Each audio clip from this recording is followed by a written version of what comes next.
Hello friends, welcome to Satish academy online. Friends, भूगोल में हमारा आज नया चैप्टर शुरू हो रहा है और इस नए चैप्टर का नाम है ब्रह्मांड अर्थात कॉस्मोस। तो फ्रेंड्स, अगर आपकी जिज्ञासा है कि ब्रह्मांड की उत्पत्ति कैसे हुई, कितने समय पहले हुई और कौन-कौन से प्रमुख सिद्धांत हैं जो ब्रह्मांड की उत्पत्ति के बारे में हमें जानकारी देते हैं, तो आज की क्लास उन सभी टॉपिक्स पर आधारित होगी। तो आज की क्लास आपके लिए बहुत ही इंटरेस्टिंग होगी। तो चलिए आज की क्लास की शुरुआत करते हैं और सबसे पहले ये समझते हैं कि ब्रह्मांड कहते किसे हैं। उसके बाद हम समझेंगे कि ब्रह्मांड के संदर्भ में कौन-कौन से प्रमुख सिद्धांत हैं जिनको वैज्ञानिक रूप से स्वीकारा गया है। तो देखो, सबसे पहले समझते हैं ब्रह्मांड। इस ब्रह्मांड को कहते हैं कॉस्मोस और इस कॉस्मोस शब्द को ग्रीक भाषा से लिया गया है।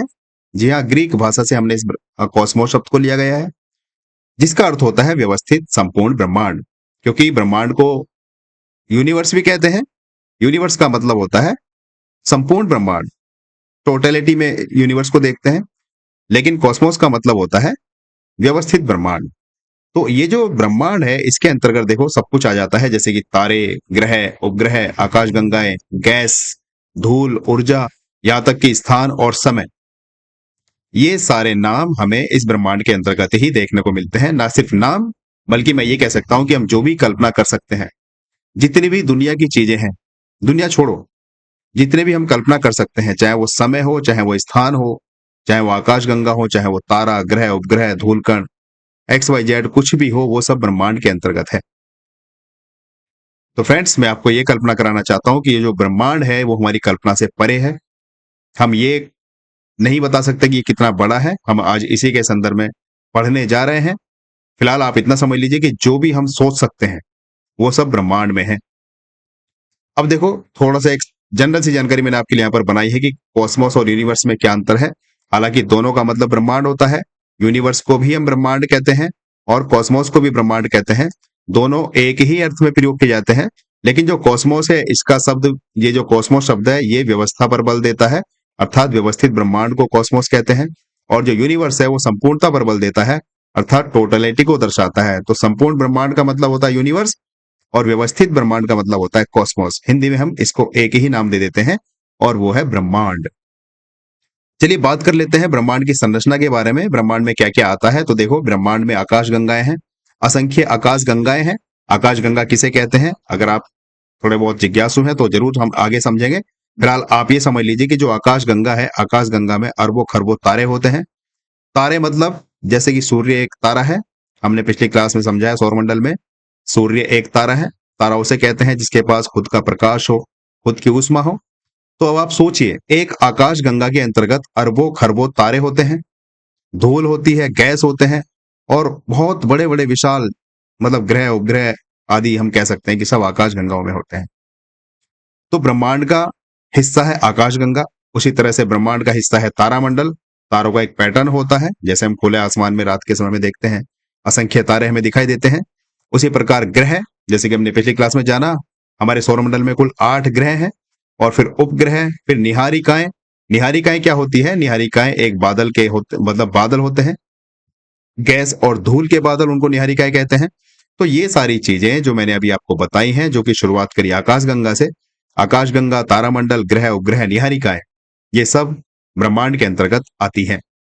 मैं अगर सामान्य शब्दों में आपसे कहूं तो मैं ये कह सकता हूं कि ब्रह्मांड असीम है, अकल्पनीय है, जिसकी हम कल्पना नहीं कर सकते कि ये कितना बड़ा है। तो ये मैंने सामान्य सा परिचय आपको दिया ब्रह्मांड के संदर्भ में। अब हम ये समझने चाह रहे हैं कि ब्रह्मांड की उत्पत्ति कब हुई, कितने समय पहले हुई और कैसे हुई। तो देखो, इसके संदर्भ में सबसे पहला सिद्धांत आपके सामने है। इस सिद्धांत का नाम रखा गया है बिग बैंग। इसको कहते हैं बिग बैंग सिद्धांत, इंग्लिश में कहते हैं बिग बैंग थ्योरी, जो कि वैज्ञानिक दृष्टि से सर्वमान्य है, अर्थात इसको काफी हद तक स्वीकारा गया है। तो बिग बैंग क्या है, देखो मैं आपको अगर समझाना चाहूं तो बिग बैंग ये है कि प्रारंभ में जब हमारे ब्रह्मांड की उत्पत्ति हुई, तो वैज्ञानिकों का यह मानना है कि एक छोटा सा कण था, बहुत ही छोटा सा सूक्ष्म कण जिसको कहते हैं। ये मैंने डॉट आपके सामने बनाई, बहुत ही सूक्ष्म कण था, बहुत ही छोटा एक कण था, लेकिन उसका तापमान और उसका दाब अनंत था और अचानक से उसमें विस्फोट हुआ, जिसके कारण हमारे इस ब्रह्मांड का निर्माण हुआ, उत्पत्ति हुई। अगर आप इस वीडियो के माध्यम से देखना चाहें तो देखिए, ये आप ध्यान से देखिए। इस तरह से उस छोटे से कण में एक विस्फोट हुआ और फिर हमारे इस ब्रह्मांड का निर्माण हुआ, जिसमें आकाशगंगाएं, तारामंडल, ग्रह उपग्रह आदि है। और वैज्ञानिकों का यह मानना है कि अभी भी इस हमारे ब्रह्मांड में फैलाव हो रहा है देखो इस तरह से एक छोटा सा एक कण था और जिसका तापमान और दाब अनंत था, और उसमें इस तरह से एक विस्फोट हुआ, और इस विस्फोट से ही हमारे संपूर्ण ब्रह्मांड का निर्माण हुआ, और ये ब्रह्मांड अभी भी फैल रहा है, इसकी कोई सीमा नहीं है, ऐसा वैज्ञानिकों का मानना है। तो ये है हमारा बिग बैंग थ्योरी सिद्धांत, जिसको बिग बैंग थ्योरी कह दो या बिग बैंग का सिद्धांत कह दीजिए। तो मैंने आपको सामान्य भाषा में बताया, एक छोटा सा कण हुआ करता था, जो ऐसा कि वैज्ञानिक मानते हैं, जिसका तापमान अनंत था, जिसका दाब भी अनंत था। अचानक से उसमें एक विस्फोट हुआ और हमारे इस ब्रह्मांड का निर्माण हुआ। अब बात करते हैं जो बिग बैंग थ्योरी है, इसके अनुसार ब्रह्मांड का निर्माण कितने समय पहले हुआ, तो लगभग लगभग हम कह सकते हैं कि 14 अरब वर्ष पहले, 14 अरब वर्ष पहले इस ब्रह्मांड का निर्माण शुरू हुआ। जैसे कि यहां पर लिखा हुआ है कि लगभग 13.8 अरब वर्ष पहले पूरा ब्रह्मांड एक अत्यंत छोटा, गर्म और घना बिंदु था। बिंदु मतलब बहुत ही छोटा सा कण, और अचानक से उसमें महाविस्फोट हुआ, जिसको कहा गया बिग बैंग, और ब्रह्मांड का प्रसार हुआ, एक्सपेंशन हुआ, और अभी भी ये प्रसार होता जा रहा है। ये परिभाषा है बिग बैंग की। और देखो बिग बैंग से शुरू में क्या था, जब बिग बैंग नहीं था तो शुरुआत में क्या, मतलब जब बिग बैंग हुआ तो शुरुआत में क्या था। तो देखो यहां पर यही बताया गया है कि बिग बैंग कोई बम जैसा विस्फोट नहीं था, ये तो समझाने के लिए कह दिया गया कि बिग बैंग, बल्कि स्थान और समय दोनों का जन्म हुआ। ये जो बिग बैंग थ्योरी है, बिग बैंग से पहले ऐसा माना गया है कि ना तो समय था और ना ही स्थान था। तो बिग बैंग से, देखो यहां पर लिखा है, बिग बैंग से स्थान और समय दोनों का जन्म हुआ।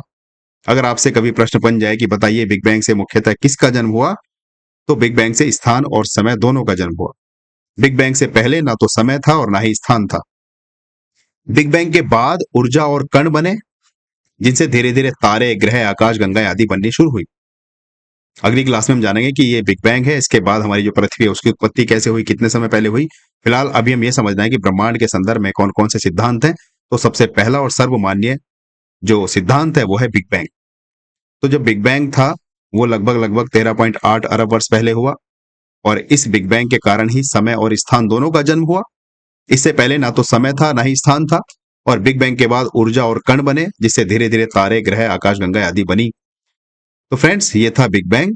आगे चलते हैं, सिद्धांत के समर्थन में कौन कौन से प्रमाण है, जो बिग बैंग है इसके समर्थन में कौन कौन से प्रमाण हमें दिए गए, जिसके कारण ये मत सर्वमान्य कहा गया या अधिकतर स्वीकार किया गया अधिकतर वैज्ञानिकों के द्वारा। तो देखो पहला प्रमाण है कॉस्मिक माइक्रोवेव बैकग्राउंड रेडिएशन। इसका मतलब ये हुआ कि जो ब्रह्मांड की गूंज है वो मतलब सुनी गई।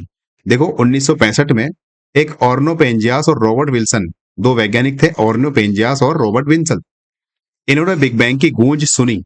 इसको कहा गया कॉस्मिक माइक्रोवेव बैकग्राउंड रेडिएशन, जिसको शॉर्ट में कह देते हैं CMBR। यह है 1965 की घटना। इन्होंने बिग बैंग की गूंज सुनी। किस किसने सुनी? ऑर्नो पेंजियास और रॉबर्ट विल्सन ने। तो पहला प्रमाण तो यह है जो साबित करता है कि बिग बैंग हुआ। और दूसरा प्रमाण हबल का नियम है। हबल एक साइंटिस्ट थे, उन्होंने एक नियम बताया। नियम यह है कि आकाश गंगाएं हमसे दूर जा रही हैं, अभी भी आकाश गंगाएं हमसे दूर जा रही हैं। जैसे कि मैंने आपको बताया कि ये जो बिग बैंग हुआ, जैसे कि आप यहां पर फिर से देख सकते हैं, इस बिग बैंग के कारण जो ब्रह्मांड का फैलाव है वो अभी भी लगातार हो रहा है।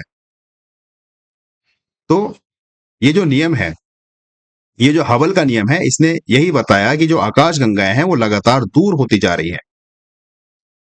और एक तीसरा प्रमाण हमारे सामने है हल्के तत्वों की प्रचुरता, जो अधिक मात्रा में हमारे सामने है, हमारे ब्रह्मांड में है, हमारी पृथ्वी पर है, जैसे कि हाइड्रोजन, हीलियम आदि की मात्रा बिग बैंग से मेल खाती है।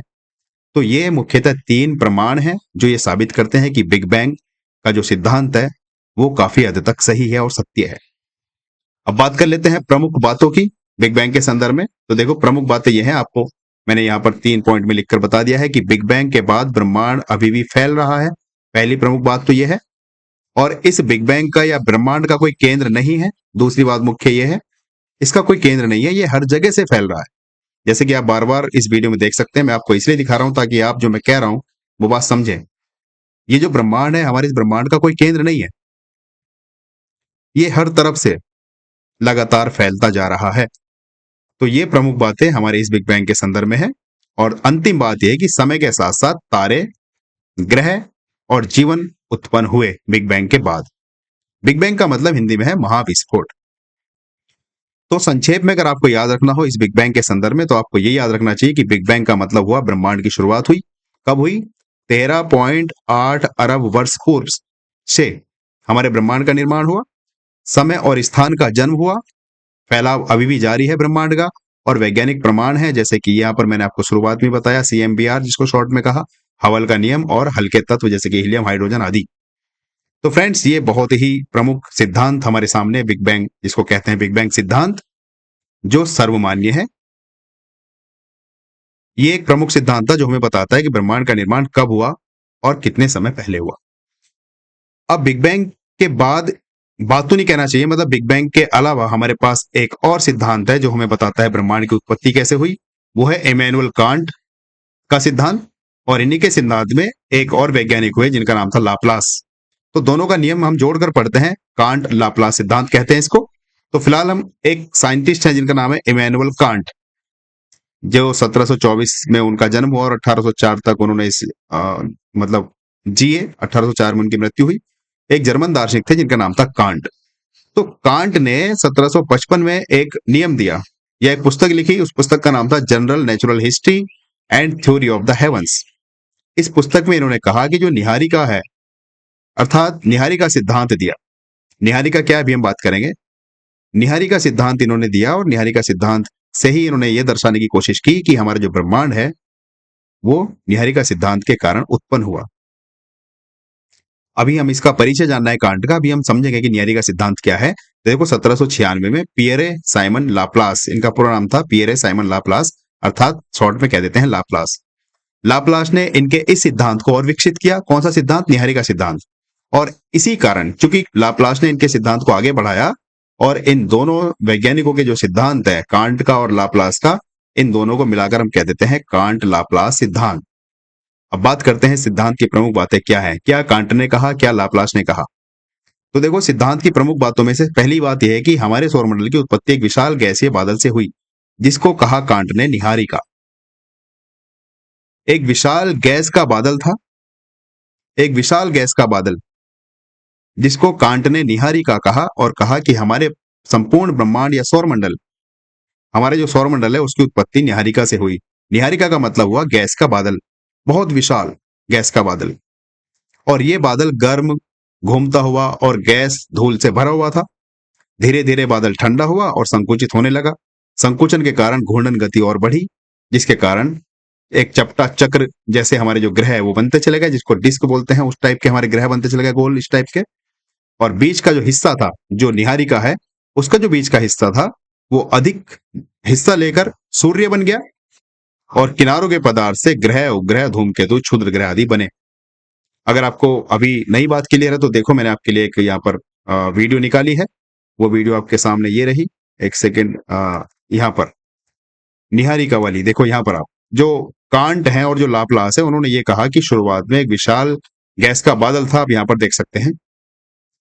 और ये विशाल गैस का बादल, जिसको कांट ने कहा निहारिका, इस तरह से ये बादल फैलता चला गया और फिर ये हमारे सौरमंडल का निर्माण हुआ। देखो आप किस तरीके से हमारे ग्रह बनते जा रहे हैं, उपग्रह बनते जा रहे हैं। और जो बीच का हिस्सा है वो सूर्य बना और फिर कालांतर में हमारे ग्रह, उपग्रह आदि बने। तो ये थ्योरी थी कांट की, जिसको आगे बढ़ाया लाप्लास ने। और कांट का जो सिद्धांत था, आपको याद रखना है, इसको कहते हैं निहारिका सिद्धांत। देखो इस तरह से फिर हमारे ग्रह बने, ये हमारी पृथ्वी का निर्माण धीरे धीरे आप इस वीडियो के माध्यम से देख सकते हैं। तो अगर आपको इसको रिवर्स करके देखना है तो आप यहाँ पर देख लीजिए, ये है एक विशाल गैस का बादल जिसको कांट ने कहा निहारिका। इस निहारिका के कारण ही हमारे सौरमंडल का निर्माण हुआ। इस तरह से आप इस वीडियो के माध्यम से देख सकते हैं।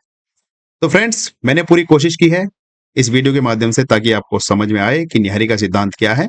बस आप इतना याद रख लीजिए कि जो निहारिका है, निहारिका का मतलब हुआ एक विशाल गैस का बादल, जिसमें धूल भी हो सकती थी।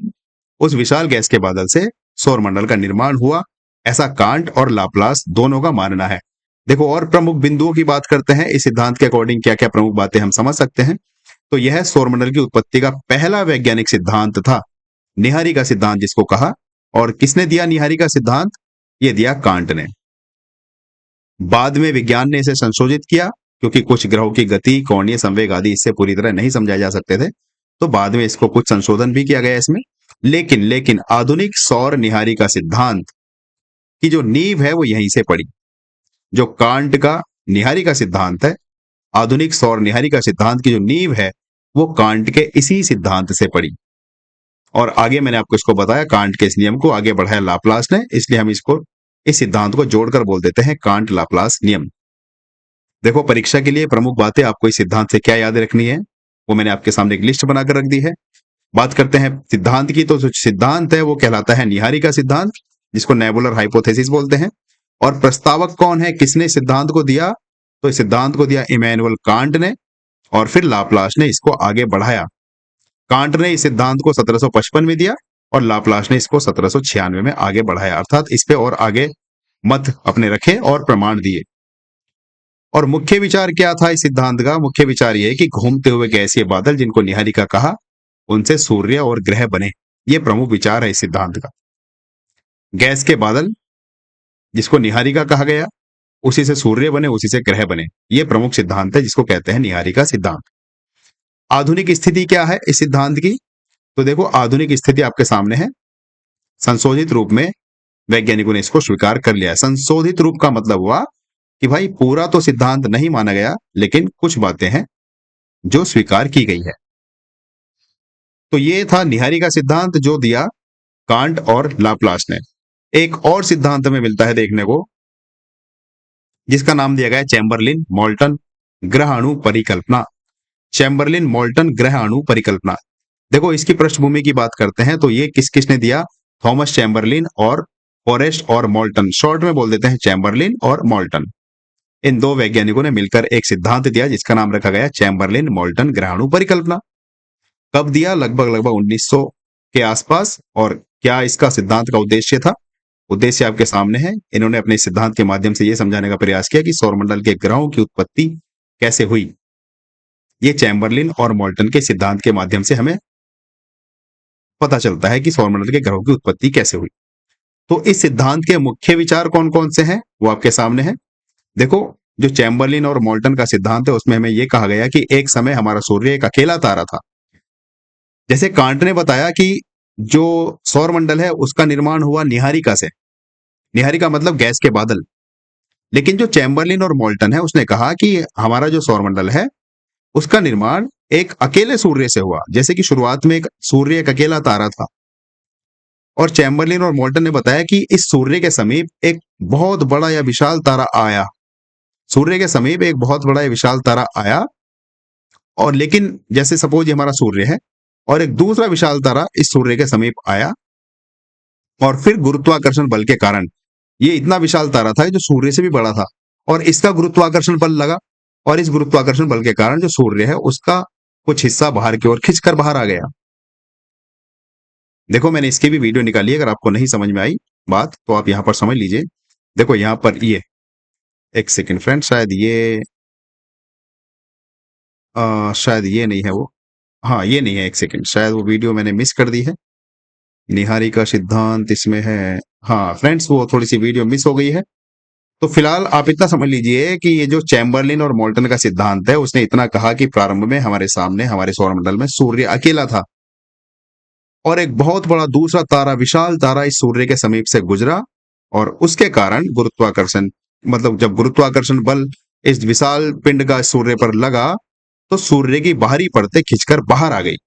सूर्य की बाहरी परतें इस विशाल पिंड के कारण खिंचकर बाहर आ गई या बाहर निकल गई, और ये निकली हुई गैसीय धाराएं ठंडी होकर छोटे छोटे ठोस कणों में परिवर्तित हो गई, और ये ग्रह अणु आपस में टकराकर और जुड़कर धीरे धीरे ग्रह, उपग्रह, क्षुद्र ग्रह आदि बने। भाई सिंपल भाषा में मैं आपको समझाना चाहूं तो जो चैम्बरलिन और मोल्टन का सिद्धांत है वो सिर्फ इतना है कि प्रारंभ में हमारे सौरमंडल में सूर्य अकेला था। सपोज ये हमारा सूर्य है, ये हमारा सूर्य है, हम पढ़ रहे हैं चैम्बरलिन और मोल्टन का सिद्धांत। उन्होंने ये कहा कि प्रारंभ में सौरमंडल में सूर्य अकेला था, और एक दूसरा बड़ा सा पिंड, पिंड कह लो, तारा कह लो, कुछ भी कह लो, एक बड़ा सा पिंड इस सूर्य के समीप आया, और ये पिंड इतना बड़ा था कि इसने सूर्य पर गुरुत्वाकर्षण बल लगाया। गुरुत्वाकर्षण बल के कारण जो सूर्य का बाहरी हिस्सा था, ये बाहरी हिस्सा, ये सूर्य का बाहरी हिस्सा खिंचकर बाहर आ गया, और इस भारी हिस्सा जब ये खिंचकर बाहर आया गुरुत्वाकर्षण बल के कारण, और इसी भारी हिस्से के कारण फिर हमारे ग्रह, उपग्रह और क्षुद्र ग्रह आदि बने और हमारे सौरमंडल का निर्माण हुआ। ये सिद्धांत है चैम्बरलिन और मोल्टन का। आशा करता हूं आपको ये बात समझ में आई होगी। चलिए विशेषताओं की बात करते हैं। इस सिद्धांत की क्या विशेषता है? तो देखो, इस सिद्धांत को कहते हैं ग्रहाणु सिद्धांत, ग्रह अणु सिद्धांत। इस सिद्धांत को कहते हैं, कौन से सिद्धांत को? चैम्बरलिन और मोल्टन के सिद्धांत को ग्रह अणु सिद्धांत भी कहते हैं, इसलिए इसको बोलते हैं हम चैम्बरलिन और मोल्टन का ग्रहाणु सिद्धांत। इसने कांट और लाप्लास की न्याहारिका परिकल्पना से अलग ग्रह बनने का तरीका सुझाया। भाई, कांट और लाप्लास ने तो हमें बताया था कि हमारा जो सौरमंडल है वो न्याहारिका से बना, गैस के जो बादल है उससे बना। लेकिन जो चैम्बरलिन और मोल्टन है उसने कांट और लाप्लास के न्याहारिका परिकल्पना से अलग ग्रह बनने का तरीका सुझाया कि कैसे ग्रह बने होंगे। और उन्होंने बताया कि सूर्य प्रारंभ में अकेला था, एक बड़ा सा पिंड सूर्य के समीप आया, उसने गुरुत्वाकर्षण बल से सूर्य का भारी हिस्सा बाहर निकल कर आया और उनसे ग्रह, उपग्रह, क्षुद्र ग्रह आदि बने। और बाद में यह सिद्धांत भी कई कारणों से पूरी तरह स्वीकार नहीं किया गया। पूरी तरह स्वीकार नहीं किया गया। क्यों नहीं किया गया? आपके दिमाग में प्रश्न आ रहा होगा। देखो, इसलिए नहीं किया गया क्योंकि वैज्ञानिकों का मत यह था कि भाई इतना बड़ा पिंड सूर्य के समीप कैसे आ सकता है। पहली बात तो ये असंभव सी बात है कि सूर्य से कई गुना कोई पिंड हो और वो सूर्य के समीप आ जाए, ऐसा असंभव है। क्योंकि हमने पिछली क्लास में ये समझाया, जो हमने सौरमंडल पढ़ा था, कि सारे ग्रह और उपग्रह अपनी अपनी कक्षा में सूर्य की परिक्रमा कर रहे हैं, जैसे कि आप यहाँ पर देख सकते हैं। हमने पिछली क्लास में इसको अच्छे से समझा है कि जितने भी ये ग्रह हैं और उपग्रह हैं वो अपनी अपनी कक्षा में सूर्य की परिक्रमा कर रहे हैं।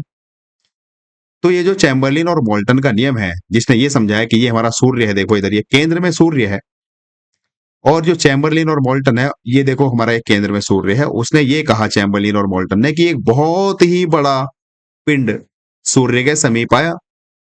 तो वैज्ञानिकों का ये मानना है कि ये असंभव है कि सूर्य के समीप कोई बड़ा पिंड आ जाए, क्योंकि अगर सूर्य के समीप कोई बड़ा पिंड आएगा तो ये जो ग्रह सूर्य की चक्कर लगा रहे हैं, हालांकि उस समय तो ग्रह नहीं थे। चैम्बरलिन और मोल्टन का यही मानना है कि जब ये बड़ा पिंड आया तो सूर्य पर इसका गुरुत्वाकर्षण बल लगा, जिसके कारण सूर्य का भारी हिस्सा उभर कर बाहर आ गया और फिर ग्रहों का, उपग्रहों का निर्माण हुआ। तो वैज्ञानिकों का यही मतलब तर्क है, या उनकी आपत्ति ये है कि भाई इतना बड़ा पिंड सूर्य के पास नहीं आ सकता, जो कि असंभव है। तो इस वजह से ये जो चैम्बरलिन और मोल्टन का सिद्धांत है, ये पूरी तरह से स्वीकार नहीं किया गया। लेकिन आधुनिक ग्रह निर्माण मॉडल में ग्रहाणु शब्द और अवधारणा आज भी प्रयोग होती है। कुल मिलाकर संपूर्णता में इस सिद्धांत को स्वीकारा नहीं गया, लेकिन आधुनिकता में जो ग्रहाणु शब्द और अवधारणा है उसका कहीं कहीं प्रयोग होता दिखता रहता है। तो फ्रेंड्स, ये था चैम्बरलिन और मोल्टन का सिद्धांत, जिसने हमें बताया कि सूर्य या सौरमंडल कैसे बना। तो हमारी परीक्षा की दृष्टि से आपको क्या क्या याद रखना है चैम्बरलिन और मोल्टन के सिद्धांत से, वो आपके सामने है। देखो, ये जो सिद्धांत है वो ग्रहाणु परिकल्पना कहलाता है, एक बात तो आपको ये याद रखनी है। दूसरी बात, किस किसने ये सिद्धांत दिया? तो ये सिद्धांत दिया चैम्बरलिन और मोल्टन, दोनों ने दिया। इनका मुख्य विचार क्या था इस सिद्धांत का? तो मुख्य विचार ये था कि सूर्य के पास से गुजरे बड़े पिंड से निकली सामग्री से छोटे छोटे कण बने, उन्हीं से ग्रह बने। और आधुनिकता की बात करते हैं तो 100% सही नहीं है, लेकिन ग्रहाणु की अवधारणा आज भी मान्य है। बस आपको इतनी सी बातें याद रखनी है। आगे बढ़ते हैं, एक और नए सिद्धांत की बात करते हैं, जो है जेम्स जीन हेरोल्ड जेफ्रीज का सिद्धांत। एक साइंटिस्ट थे जेम्स जीन और दूसरे थे हेरोल्ड जेफ्रीज। इन दोनों ने मिलकर भी एक सिद्धांत दिया। इस सिद्धांत के अकॉर्डिंग क्या बातें हुई समझते हैं। देखो, बात करते हैं कब इन दोनों ने सिद्धांत दिया, तो 1917 में। कभी कभी आपसे डायरेक्ट प्रश्न बन जाता है कि बताइए जेम्स जीन और हेरोल्ड जेफ्रीज का सिद्धांत किस समय लागू हुआ या किस समय आया? तो 1917 में इन्होंने सिद्धांत दिया। कौन कौन से वैज्ञानिक थे जिन्होंने मिलकर ये सिद्धांत दिया? तो एक वैज्ञानिक थे जेम्स हेनरी जीन, इनका पूरा नाम था जेम्स हेनरी जीन, और दूसरे वैज्ञानिक थे जिनका नाम था हेरोल्ड जेफ्रीज। इन दोनों वैज्ञानिकों ने मिलकर इस सिद्धांत को दिया। और इनका उद्देश्य क्या था? उद्देश्य यह था कि सौरमंडल के ग्रहों की उत्पत्ति कैसे हुई। अपने सिद्धांत के माध्यम से इन्होंने यही समझाया कि जो सौरमंडल है उसके जो ग्रह हैं उनकी उत्पत्ति कैसे हुई। मुख्य उद्देश्य ये था जेम्स जीन और हेरोल्ड जेफ्रीज का। चलिए, ये हमने पृष्ठभूमि जानी, अब सिद्धांत की मुख्य बातें कर लेते हैं। देखो, इस सिद्धांत के अनुसार इन दोनों वैज्ञानिकों ने यह बताया कि सूर्य प्रारंभ में बिल्कुल अकेला तारा था, बिल्कुल वैसे ही इन्होंने बताया जैसे अभी पीछे हमने पढ़ा। इन्होंने भी यही कहा कि सूर्य अकेला तारा था शुरू में, और एक समय कोई विशाल तारा सूर्य के बहुत पास से गुजरा, उसके गुरुत्वाकर्षण से सूर्य की सतह खिंचकर बाहर आ गई। इससे सूर्य से एक लंबा ज्वारीय उभार बाहर निकला। लंबा ज्वारीय उभार, जैसे आप पढ़ेंगे आगे, ज्वार भाटा, ज्वार भाटा जो समुद्रों का पानी ऊपर उठता है, तो वही परिकल्पना इन्होंने दर्शाई, बिल्कुल वही पिछले सिद्धांत की तरह। ये सूर्य है, यहाँ पर एक बड़ा सा पिंड यहाँ पर इसके समीप आया, और गुरुत्वाकर्षण के कारण इस सूर्य का एक बड़ा सा या एक लंबा ज्वारीय उभार बाहर निकल कर आया, और यह उभार कई छोटे छोटे गांठों में या टुकड़ों में टूट गया। भाई ये उभार जो आया निकलकर, गुरुत्वाकर्षण बल के कारण बाहर निकलकर जो आया, ये फिर छोटे छोटे भागों में टूट गया, और जिसके कारण ग्रहों का निर्माण हुआ। इन गांठों से ही ग्रह, उपग्रह और क्षुद्र ग्रहों का निर्माण हुआ। तो ये हमारे पास एक अंतिम तो नहीं कहना चाहिए, पर प्रमुख सिद्धांत था जो दिया जेम्स हेनरी जीन और हेरोल्ड जेफरीज ने। और इस सिद्धांत के अनुसार इन्होंने यही समझाया कि सूर्य के समीप एक बड़ा सा पिंड आया, और उस बड़े से पिंड के कारण सूर्य में एक ज्वारीय उभार निकला, और ये ज्वारीय उभार फिर छोटे छोटे कणों में टूट गया, और इन छोटे छोटे कणों के कारण ही ग्रह, उपग्रह और क्षुद्र ग्रहों का निर्माण हुआ। बात करते हैं सिद्धांत की प्रमुख विशेषताएं क्या क्या है। तो देखो, प्रमुख विशेषताएं आपके सामने हैं। इसे ज्वारीय सिद्धांत कहते हैं, आपको याद रखना होगा। ज्वारीय सिद्धांत किसे कहते हैं, किसने दिया? तो ज्वारीय सिद्धांत इसलिए कहा गया क्योंकि विशाल तारे के गुरुत्वाकर्षण ने सूर्य पर ज्वारीय प्रभाव डाला। और दूसरी बात आपको याद रखनी होगी, यह कांट, लाप्लास, निहारिका सिद्धांत से बिल्कुल अलग है। इसमें ग्रह बनाने के लिए सूर्य के पास किसी और तारे का आना जरूरी बताया गया। भाई ये सूर्य है, और सूर्य के पास कोई दूसरा बड़ा सा पिंड या बड़ा सा तारा आया, सपोज ये बड़ा सा तारा आया सूर्य के पास, और इस बड़े से तारे के कारण इस सूर्य पर गुरुत्वाकर्षण बल लगा, जिसको कहा गया ज्वारीय उभार। और फिर ये ज्वारीय उभार छोटे छोटे कणों में टूट गया, जिसके कारण ग्रहों और उपग्रहों का निर्माण हुआ। ये इस सिद्धांत की प्रमुख विशेषता है। और बाद में यह सिद्धांत भी पूरी तरह मान्य नहीं रहा। क्यों नहीं रहा? क्योंकि कारण वही जो हमने पीछे पढ़ा, इतना बड़ा पिंड सूर्य के इतने पास से नहीं गुजर सकता, संभावना बहुत कम है ऐसा होने की, जो इस सिद्धांत में बताया गया है। तो फ्रेंड्स, ये कुछ सिद्धांत हमने समझे। सूर्य के साथ साथ जो सौर मंडल है उसकी उत्पत्ति कैसे हुई। तो हमारी जो भी परीक्षा की दृष्टि से हम इस सिद्धांत की बात कर रहे हैं, तो परीक्षा की दृष्टि से आपको क्या मुख्य बातें याद रखनी होंगी वो आपके सामने है। देखो, सबसे पहले तो आपको सिद्धांत का नाम याद रखना होगा।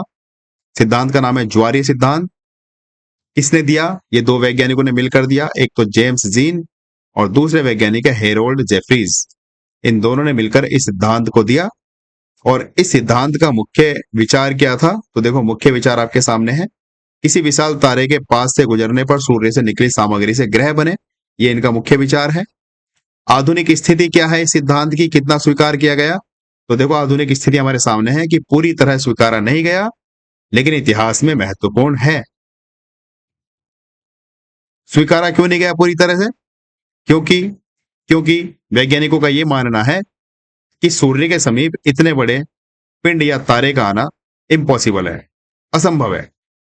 तो फ्रेंड्स, ये हमने ब्रह्मांड और ब्रह्मांड के संदर्भ में कुछ मुख्य जो सिद्धांत है उनको समझा। हम अगली क्लास में समझेंगे जो बिग बैंग सिद्धांत है उसके अनुसार ब्रह्मांड से पृथ्वी तक का विकास कैसे हुआ। अगली क्लास में हम समझेंगे कि पृथ्वी का विकास कितने समय पहले हुआ, कैसे हुआ। तो फ्रेंड्स, आपके लिए आज की क्लास इतना ही मैं रखना चाहता हूं, क्योंकि हमारा ये टॉपिक एक कंप्लीट हो चुका है।